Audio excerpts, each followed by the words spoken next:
Hi, everybody, and thank you for being here on the first ever Do Epic debates. It's quite poignant that it's happening on a Thursday evening because it's meant to be a bit of an entertaining and engaging occasion. So thank you for taking your time. I'd also like to thank the two teams that have taken part and chosen to be part of this first ever debate. So thanks a lot, guys. They put a lot of effort and time into preparing for this. So I hope you can enjoy it as much as the effort that they put in. On a personal note, the Do Epic debates are very close to my heart. I've always been very passionate about the industry, passionate about advertising, and particularly about the challenges it faces. So I think it's no better time than now to have these kind of conversations and to really have a nice debate about what is needed. Too often we talk in corridors and we maybe have send out articles, but we don't really have a dialogue. And I think the most can be learned when we actually talk about topics, important topics that we don't like to talk about sometimes. So I hope the debate can open up nice conversations where we can be open, transparent, and honest about what we think and feel, and come together as an industry to help us get through this and have fun in doing it. Because let's face it, it's always good to have a nice debate. So thank you all very much, and on to the debates. Enjoy. Good afternoon, everybody. My name is Nabil, and I am the partner with Ramsey at Do Epic.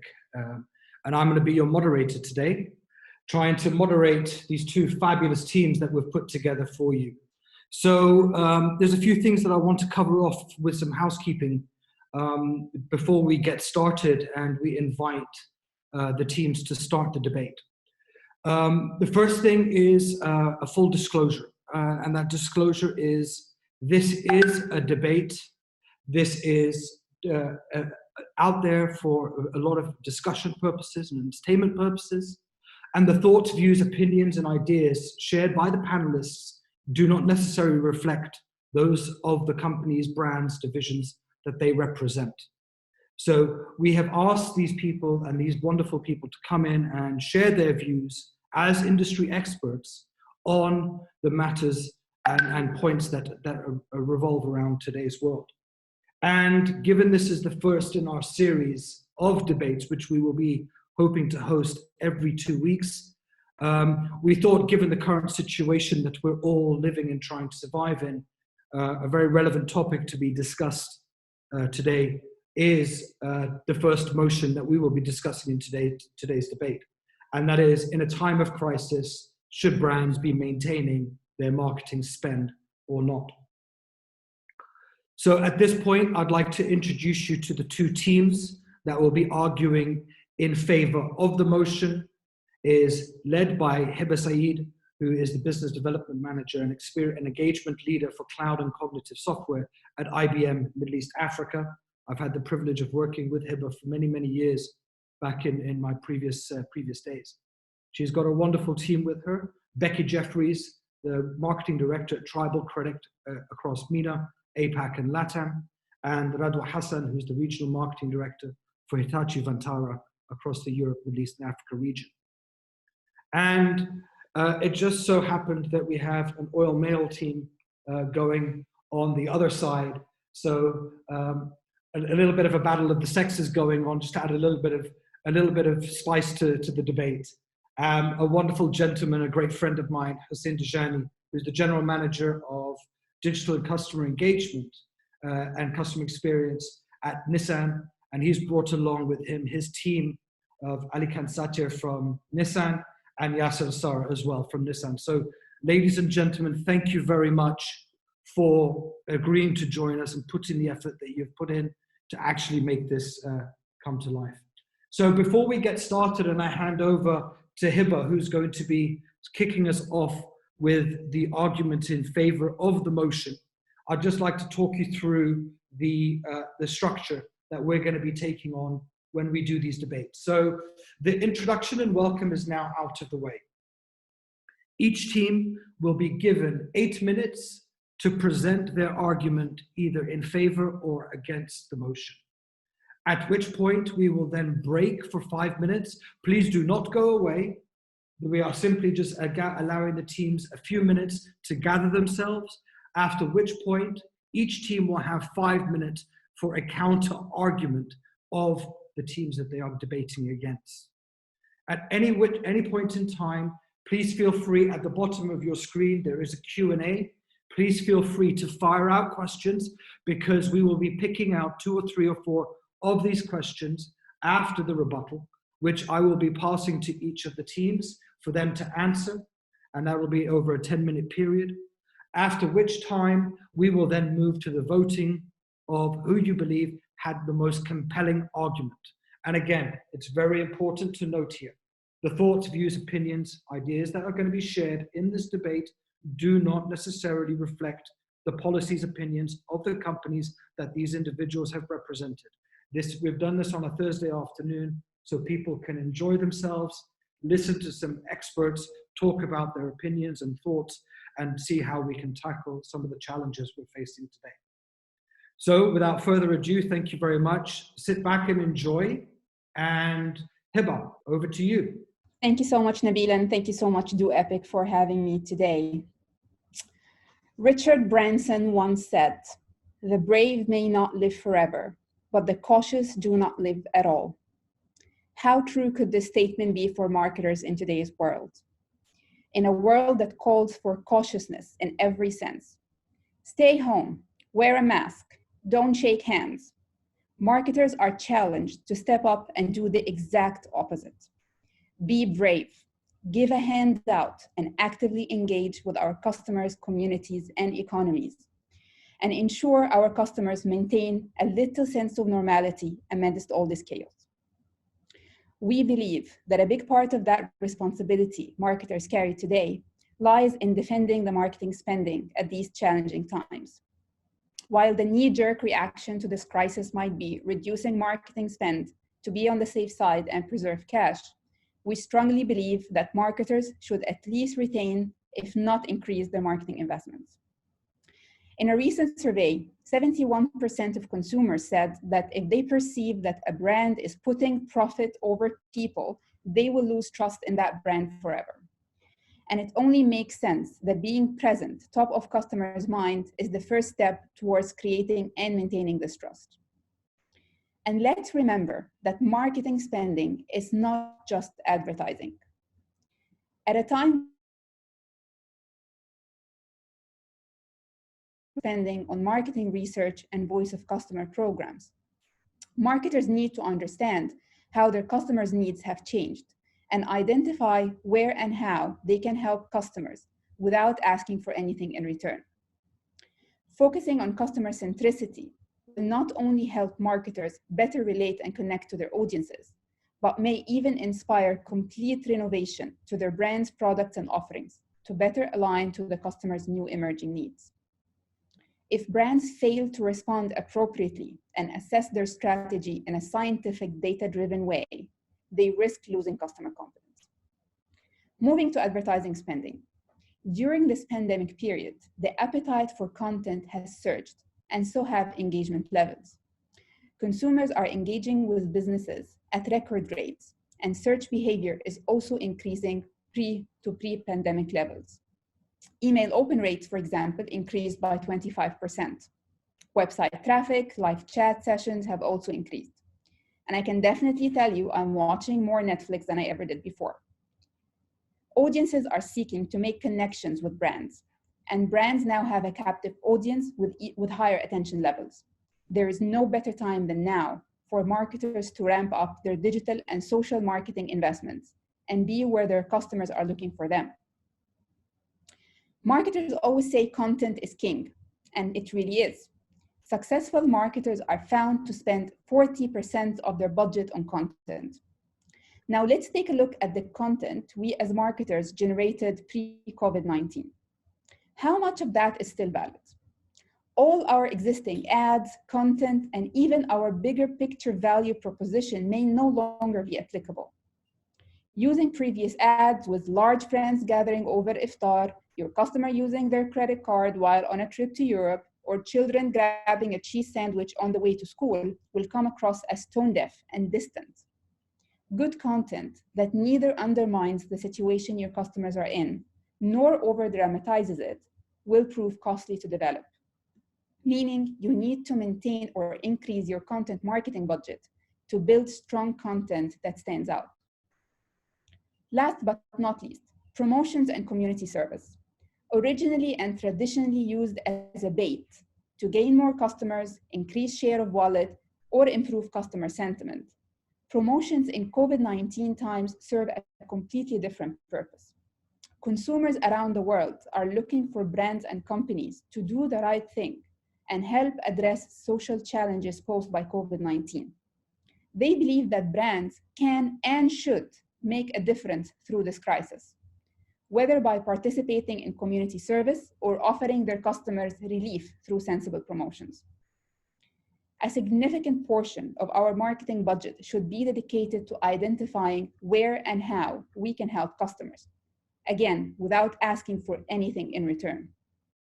We also saw how many home entertainment providers gave away few months of premium content to support stay-at-home initiatives. And who would ever imagine seeing Armani making hospital gowns and medical overalls? Finally, we believe that brands should take a long-term view that prioritizes brand health over short-term financial gains. Many companies are pulling ad campaigns and reviewing ad budgets, but a recent study revealed that this could have high impact on their long-term growth. It takes years and significant investment and consistency to build your brand equity. While cutting ad spend for the short term may improve profitability during this crisis, but it can impact sales and market share, but the long-term impact on your brand health in the long term is surely much harder to recover. To sum it up, extraordinary times call for extraordinary measures. Times like these call on marketers to revise every aspect of their strategy and execution and ensure they're still relevant, relatable, and improve their customer centricity and build their brand loyalty. To make sure that they continue when all this is over, and this will take significant budgets to build and maintain. Thank you. Thank you very much for that. I think there's a lot to think about, a lot to take in. We've received a couple of questions just to reiterate before I hand over to Hussein and his team. Please, guys, any questions, drop them in the Q&A, and we will have an opportunity to respond to those questions as soon as we're finished. So, Heba and team, thank you very much for that. Some very compelling points. Hussein, over to you, my friend. Thank you, Nabil and Ramzi, for this great opportunity. We, Team 23, are really honored to be part of this debate and to be competing against our esteemed panelists. Heba, very good job. May the best win. To our listeners, we hope you, your families, and your friends are safe. What you're about to witness today in the next 8 minutes is something most of us are facing on a daily basis, be it on our personal or professional lives. To spend or not to spend? That's $1 million question during this pandemic. Spend today without thinking what happens tomorrow, or keep our dollar in our pockets for when things get really tough. I believe all of you remember a couple of years ago when a huge hype started happening around organizations addressing the concept of tomorrow to consumers, and they went really creative about it, from Hello Tomorrow to For the Good of Tomorrow, etc. Back then, it was a trend, and brands were competing as to who communicates the tomorrow in a more creative way. Fast forward to 2020, consumers don't know whether they will make it to the next day, week, month, or year, and I'm one of them. They aren't interested in fake promises or in promises which they don't know when they will be achieved. What they look for from brands actually, and what they want from brands, is to hear how they can help them in the now. How can you help me today? What can you do for me today? A couple of weeks ago, a viral video titled "Every COVID-19 commercial is exactly the same" by Sean Hannay went around. It really saddened me looking at this video, because actually what it was doing is mocking the whole marketing industry. Imagine that more than 20 brands across various industries spent money to market themselves by producing the same pieces of content, from visual to copy to music. I would love it if I could have played the video for you right now, and then ask you if you recall any of the brands in the video, because the answer is none of you would remember. I'm not sure about you, but I'm really tired about such content, and from those marketing tactics. To me, I call it spam fatigue. And this brings me to the main topic of today. In a crisis, should brands stop marketing or continue doing so? Well, I made the twist towards that question, and I want to ask it in a better way. Should organizations stop marketing or stop marketing spends? Thanks, Hussein. I think life as we know it, just to summarize your points, life as we know it has completely changed. So whatever theories we have set previously, they do not apply to where we are now or where we will be tomorrow. We don't know when this will resolve or when are we going back to normal. We don't know even what does this normal look like. So I have a question to you all. How many of you have postponed a purchase or an investment due to this crisis, right? I would say many of us have done the same. And I would say people are worried about their jobs, financial security, and countries' economic recovery like no other time. Let's take two examples from US and China, and let's see how things are going there. In the US, 16 million people have filed for unemployment benefits in the week of, this is as of the week of April 9th. To put this number in perspective, 2 years of job losses from the last recession produced only half of this number, right? In China, majority of the population believe that life will not get back to norm before fall 2020, right? Some people are actually saying it will last till 2021, maybe more. Okay, so maybe we think that consumers they already have money, they are already getting paid, they have the spending power and they are spending. And as brands, we should be there for them, right? Let's look at a couple of stats from Ipsos Consumer Confidence Global Survey. 3 or 4 people corresponding to the survey saying that they will spend less money due to the pandemic. Almost 1/3 of them are concerned that they will not be able to pay their bills 1 month from now. 3 in 4 continue to believe that this is a global recession and we are already in it. So what does this tell us? Consumers are not in the mindset to buy except what they need. They define what they need and brands can never dictate that. So with this low level of consumer confidence, I have this question for all of you. Should we continue investing in marketing? With audience who are not even listening to us, should we still shout out loud that we are here? Thanks, Yasser, for the shocking stats. Really interesting. You know, there are usually 2 problems for companies to stop and reevaluate their investment that we all know, right?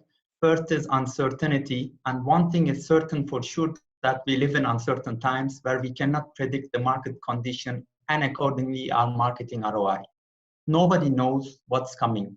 Second is companies' cash flows, and almost all the companies' profits and revenues have drastically decreased. So we're facing not only, but both of them at the same time. And as an employee, my biggest worry is that if I lose my job. Let me give you a personal example. We moved to a new apartment before the lockdown, and now that shopping malls have reopened in the UAE, we're obliged to go and buy some essentials. But when I go to the mall, I don't even look at my all-time favorite brands. Forget about me, even my wife doesn't do so. Imagine. We just buy whatever is must and leave. It doesn't even come to our minds to look at something else because we feel in danger, not from only a health perspective, but also from a financial perspective as well. In such times, what we expect from our companies is not to invest and try to increase their revenues. We expect them to reassure us that we will not lose our jobs, since as people, we are their most valuable assets, or at least we should be. Protecting people should be the most important, untouchable investment and not the marketing ones. There are many examples from the world that companies' leaders said, we will not fire anyone even if it takes 2 years. And guess what? While they risked millions when making the statement, in return, they got millions back organically in PR and marketing dollars. So here we go back to the $1 million question. Should we still invest in marketing? Great question, Ali, and thank you for bringing us back to it. So if we're not spending on marketing, this doesn't mean that we shouldn't spend doing marketing. So the spend could go from marketing to actually the things that matter, the infrastructure, where organizations will benefit from their CRM and digital marketing activities. Or PR examples, such as the Hilton CEO's message, where it went completely viral at a zero cost. Or the organizations, just like Heba was mentioning, that produce face masks and ventilators. All of that, even though they're spending money, this is not marketing money. This is actually being spent towards doing something good for the community. Or influence marketing, instead of spending money and working with influencers, why not turn your own staff into becoming content creators and your brand advocates? We all remember very well Oreo's Dunk in the Dark or the Volvo Super ad. All these ads touched the human element in us. So what COVID-19 actually doing is it came to remind us that we shouldn't necessarily spend on content to make a successful campaign.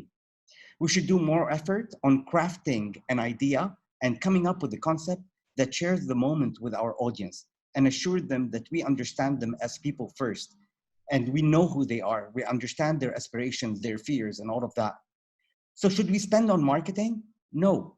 Because if you have good content, our audience who are already online will be our advertising dollars, our best advocates, and our endorsers. Thank you, Heba, for confirming that earlier. We, Team 23, are asking you to vote for the right decision, which is stop marketing spends during a crisis. Because we do believe in the power of marketing and are still asking every organizations to continue doing so, but we're asking them to do it responsibly. Thank you very much for listening. We leave it in your hands to decide the winning team. Okay, so I think it's gone, so there's a hell of a lot to think about in 16 minutes, some very compelling arguments, and I'm certainly torn right now. So I'm sure what we're gonna do now is we're gonna give the teams just a few minutes, 5 minutes in total, to just reconnect with themselves behind a virtual door, think about some counter arguments that they want to make. And in the meantime, we would like to entertain you and use the opportunity to your point, Hussein, of free marketing. Just show you a little show reel about the work that we've been doing at Do Epic. And Becky, you'll recognize some of this work with the work that we did with you previously. So I'd ask just to put the slide up. We're going to reconnect. It's now 4:58, so in around about 5 or 6 minutes. The film is about 1 minute long. Please do not go away.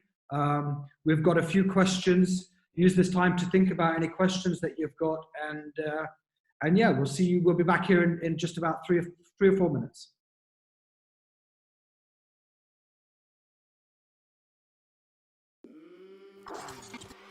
I came from the mud, there's dirt on my hands. Strong like a tree, there's roots where I stand.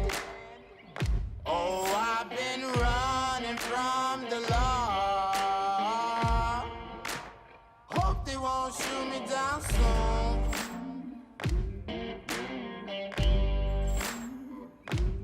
They sing on a sleepless night. Try to catch me howling at the moon.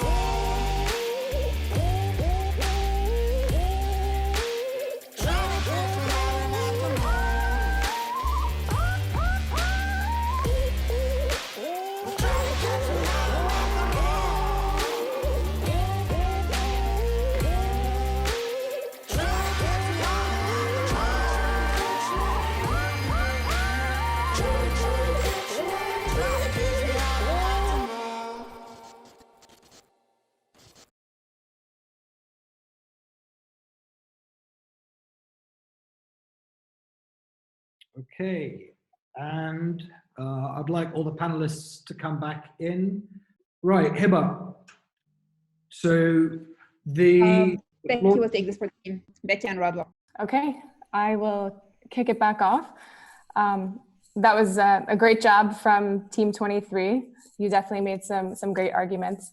I'd like to point out one thing you said is that people are spending less money during the pandemic, and that's something that nobody can deny. People are only buying what they need. But you also said that audiences aren't listening to us, and that is not true. We know that audiences are actually listening more than ever. And for that reason, we think that companies that are investing in building brand equity now, when others are pulling back, they will be the ones that come out on top when consumers do start spending again. Here's why we say that. Research shows that 95% of purchases are subconscious, which means that when everybody else starts spending again, the brands they choose will be the ones that have done the most to stick in their heads. And while many consumers are postponing larger purchase decisions, they're still taking the time right now to do their research. And brands that cut their marketing will miss out on being part of that process. When the recession ends and everyone starts spending again, all of that pent-up demand will go to the brands that spent the most, building their brand equity while buying was down. And furthermore, data shows that after the 2008-2009 financial crash, stronger brands recovered up to 9 times faster than others. So that's why we think you should keep investing in efforts to remain top of mind, even in a period of decreased spending. Thank you, Becky.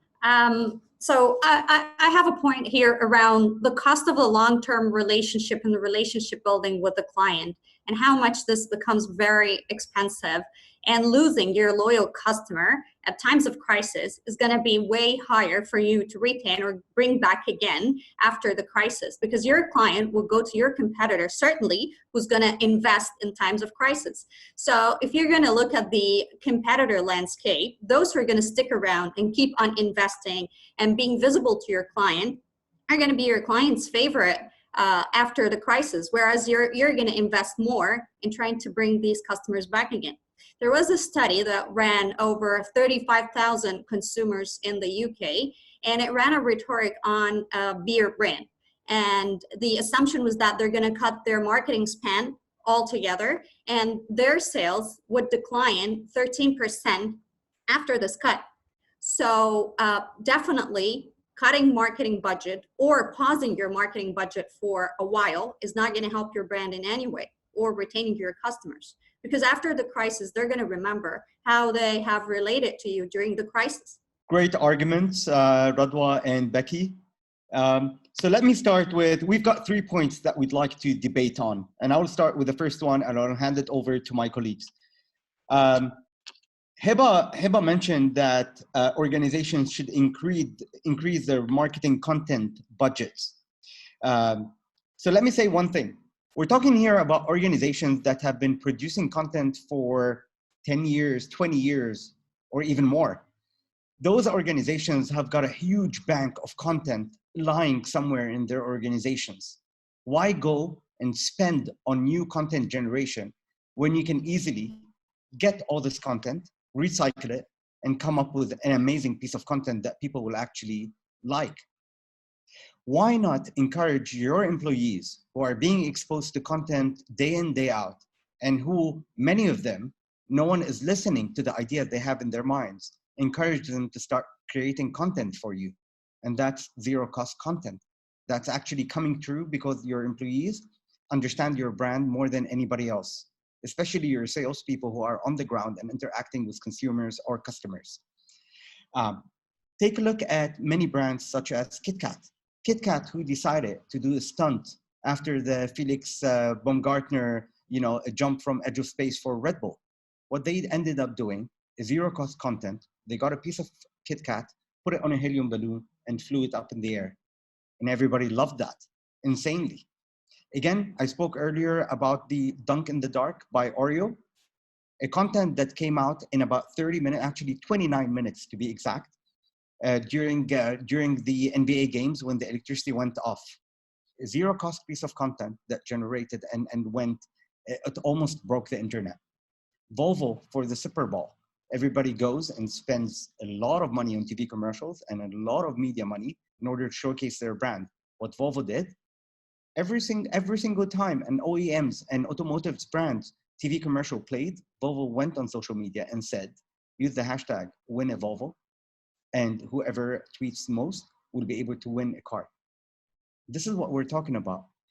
To produce content, you don't need to spend money. And that's a differentiation, ladies and gentlemen, that we're telling you. You don't need to spend money to do marketing. Do it wisely. Ali, I pass it on to you in order for you to debate the second point. Thank you, Hussein. So we are discussing here a lot about historical analysis, surveys, everything, and the arguments are being based on that.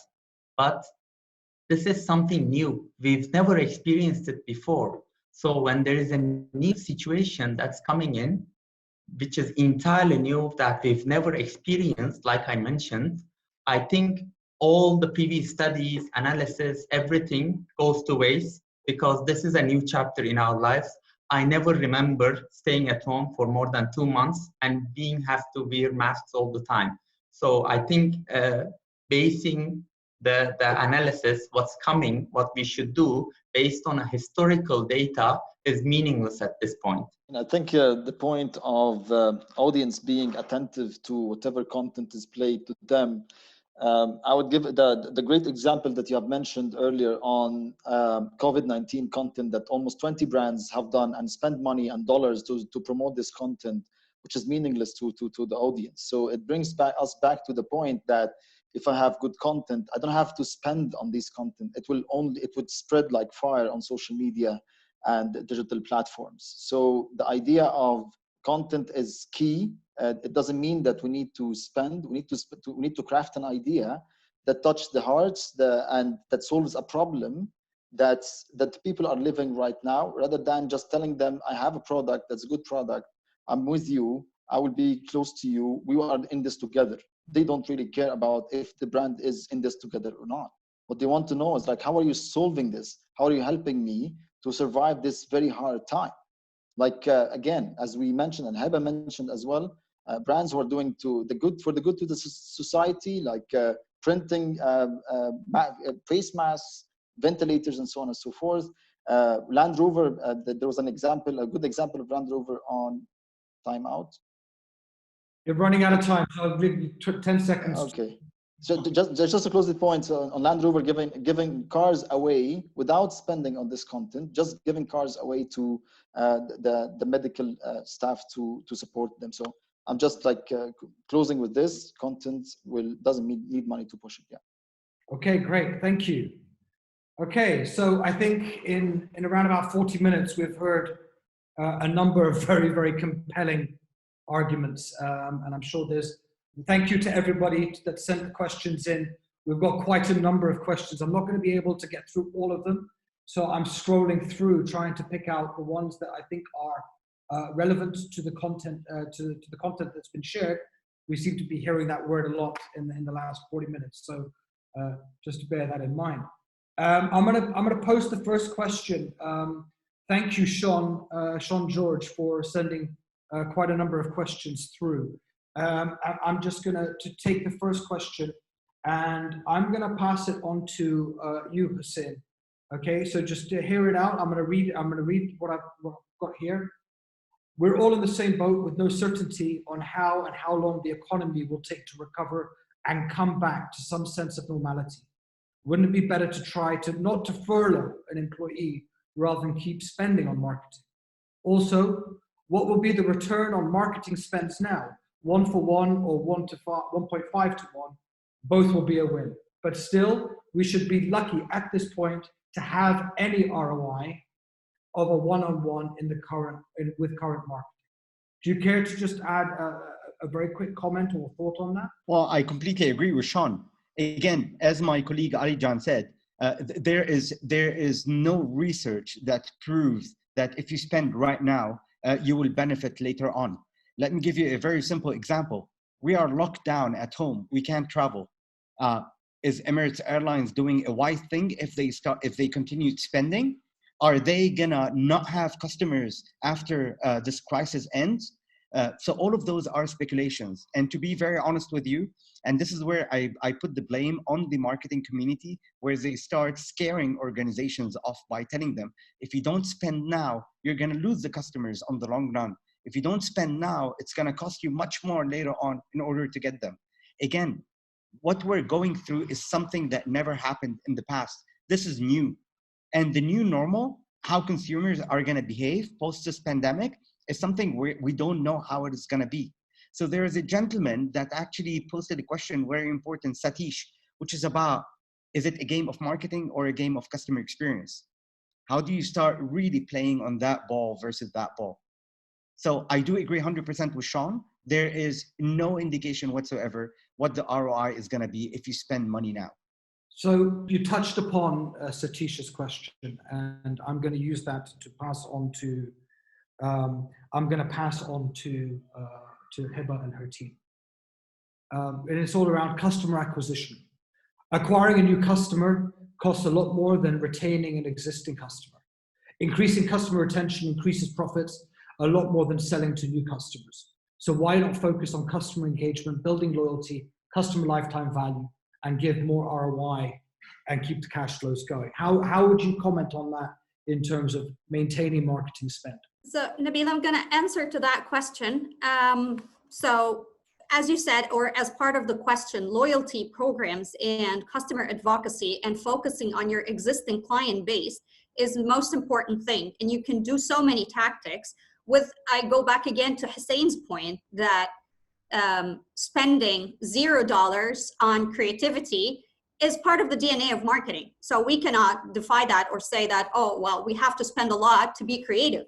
But again, spending is quite key to reach out to your customers, to increase the engagement, to be visible, and also to focus on the loyalty programs. Also, the research aspect is very important because this is unprecedented time. So you cannot benchmark, as the other team has said, you cannot benchmark against anything. So you have to research and reach out to your customers, survey, and see what really works for them and take it from there. Build the loyalty programs and change your portfolio accordingly and see what fits with them. And that will create the ROI. If not in the immediate moment, then it's going to be in the near future. I'd like to chime in and add to that. Just back to the question of acquisition versus engagement. I would say that I agree that acquisition doesn't need to be the focus, and by no means were we arguing for that. I think we would probably agree that focusing on acquisition or driving sales could come across as insensitive or even tone deaf. We shouldn't just be thinking about last click conversion. There's a whole journey leading up to that. And as marketers, we should remember that the engagement is just as important as the conversion at the end of the funnel. This is really a time when customers need us the most, and sticking with them through a tough time, finding ways to offer relevant solutions can really strengthen the relationship with them. And at the end of the day, doing that can actually move them from just being a buyer into becoming a loyalist and even a brand promoter. Excellent. I'm going to throw one more question on each side, and we'll keep this as quickly, as short as we possibly can. Over to you, Hussein, and your team. From Tariq Shalabi, thank you very much for the question. When we say organizations should stop spending on advertising during a crisis, are we talking about all categories here? Because such ones such as FMCGs should and can still be advertising due to the continuous demand on their products. What's your view on that? Excellent question from Tariq. He's absolutely correct about this, but let me say I'm a Purell sanitizer brand.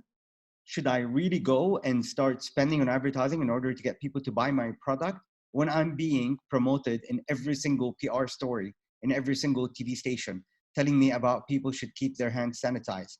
Again, I move into Unilever or P&G, where every single PR story or TV commercial or TV station is telling me that I need to wash my hands. So that I need to go and promote my product.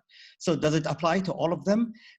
Again, I go back into, we're not asking organizations to stop marketing, we're asking them to stop marketing spends. And that means shifting your marketing spends into the stuff that matters the most, which is building your infrastructure in order to ensure a proper CRM strategy, in order to a proper digital marketing strategy. This is what I'm talking about. And this costs you zero if you have the right infrastructure. Again, what we're telling organizations is you need to be empathetic. You need to understand your consumers. You need to do what matters to them. And now is the time, and I've been preaching this for a long time, now is not the time to sell. Now is the time to show how you understand consumers. because this is how you will be remembered on the long run. Great. And final question before we put out the poll, and I'll just talk a little bit about the poll.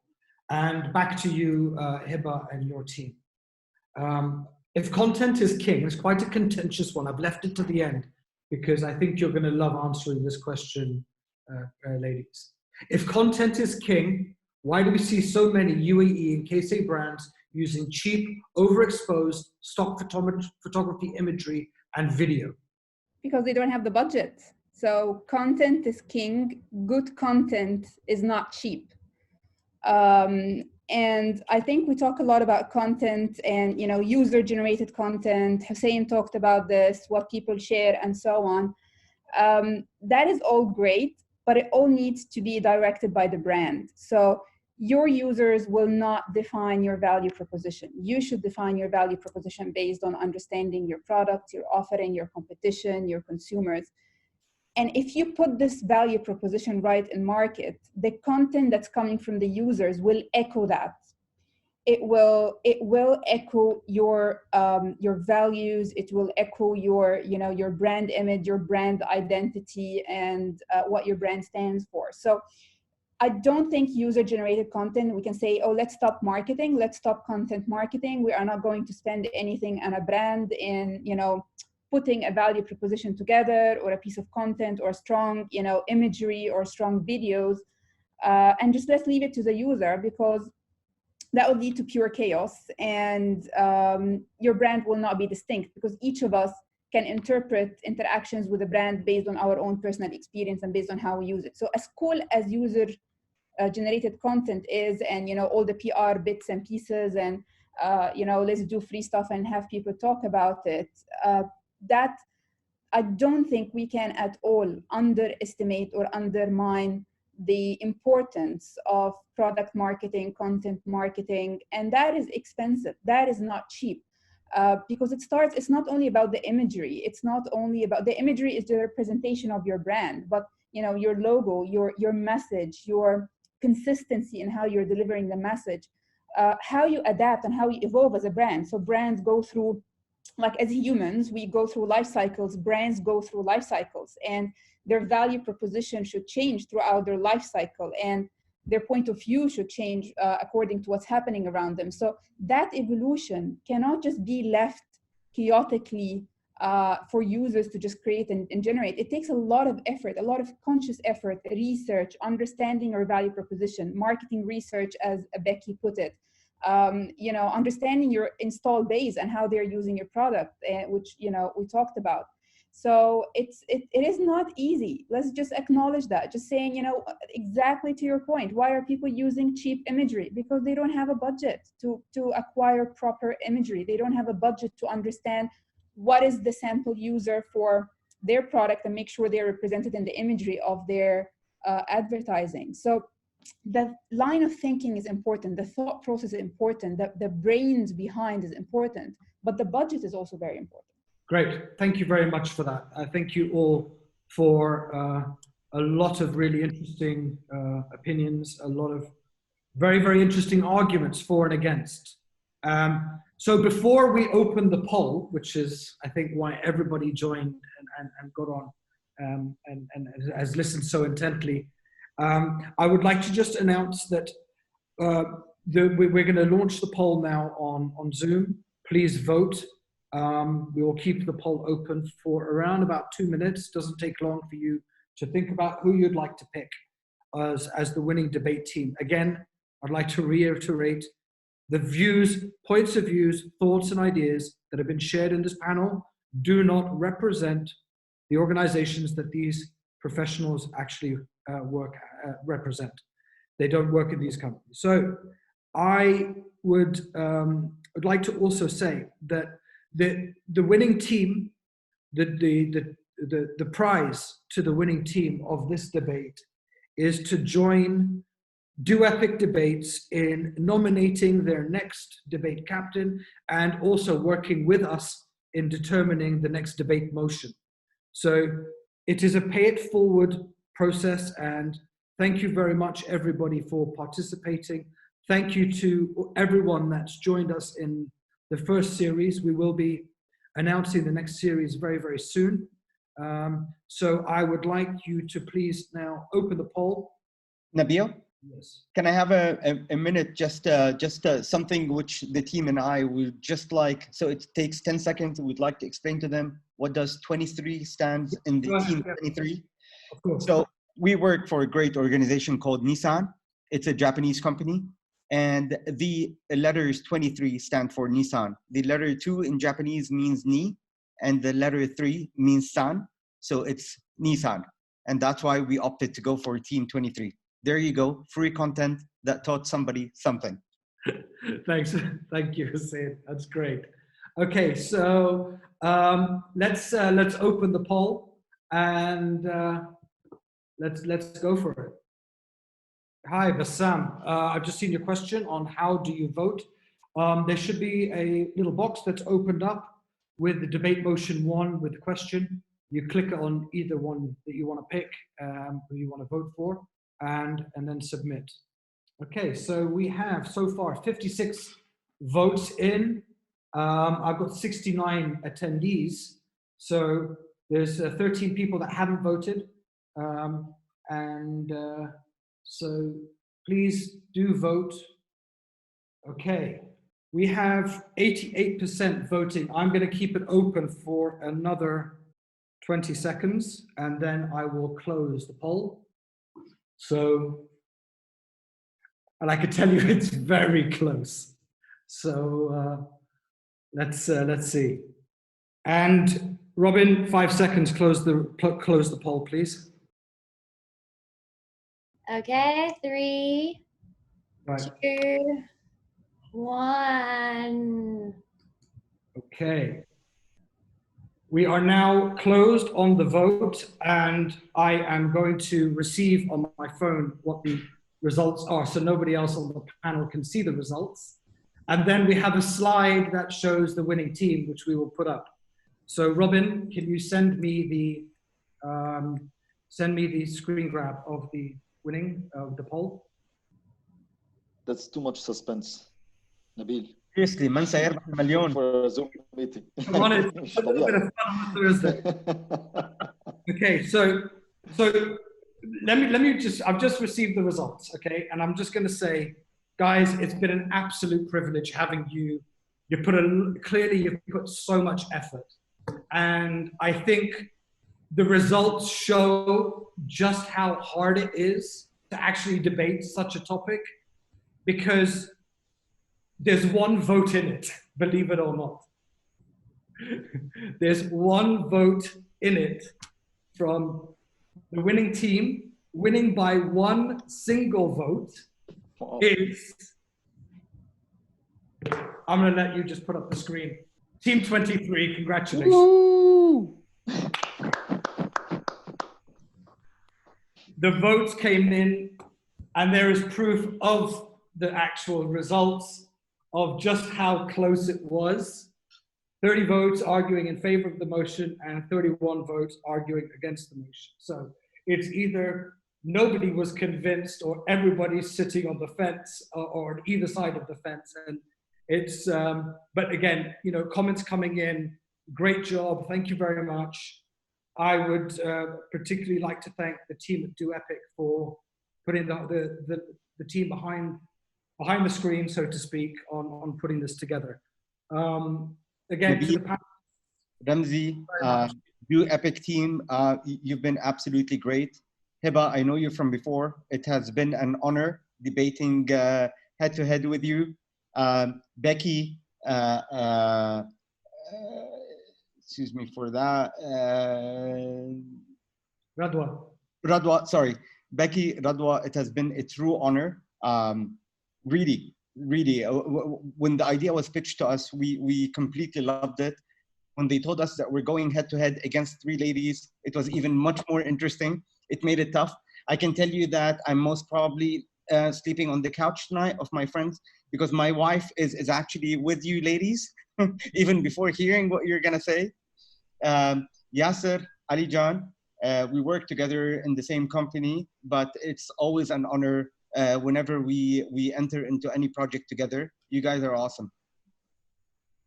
Thanks, Hussein. Thank you, guys. Thanks, everyone. I'll just mention that this is my very first debate. So thank you, Hussein, for inviting us for this. Thanks, Nabil and Ramzi and Do Epic for this opportunity. We really loved it and enjoyed it.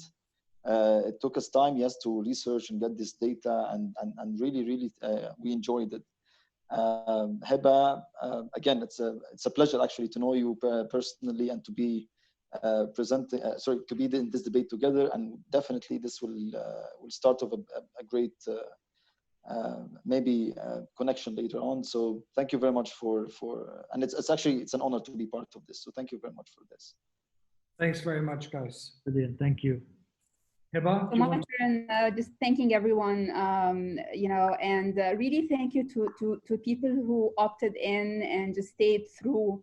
I can tell from the comments that there are very strong marketers and the PR and e-commerce. I can almost guess. I really look forward to connecting with everyone who attended as well, and just taking those discussions. And it's not an easy debate, right? I think we all go through that in our brands, and sometimes the answer is yes, sometimes it's no, sometimes you're not sure. It's time of uncertainty, but I think that was really well done by Do Epic. Kudos to the team on this, but also for people who did attend and take the time and the questions. And I do look forward to connecting with everyone and just continuing this conversation. So thank you for Do Epic for making this happen. Thank you, Heba. Thank you very much. So thank you all very, very much. I think that was incredibly entertaining, and no one could have predicted that kind of ending. So that was absolutely brilliant. Two last very small points. We have recorded this conversation, so we will be hosting it so everyone can enjoy it and look at the points on both sides in a little bit more detail. And we have all the questions, and even the questions we weren't able to answer, we'll pass them on to the panelists so that they can actually maybe get back to some of these questions as well. So honestly, guys, thank you so much for the time and the effort you put in. It's been honestly remarkable. And Hussein, we have a bit of work to do to pick the next one. So let's start thinking about who's next in the hot seat and what topic is next. So we look forward to catching up really soon. Everyone, thank you all very much. Have a great night. Have a great weekend, and have a nice iftar. Take care, everyone. Thanks, guys. Thank you, everyone. Thank you so much, guys. Take care. Bye-bye.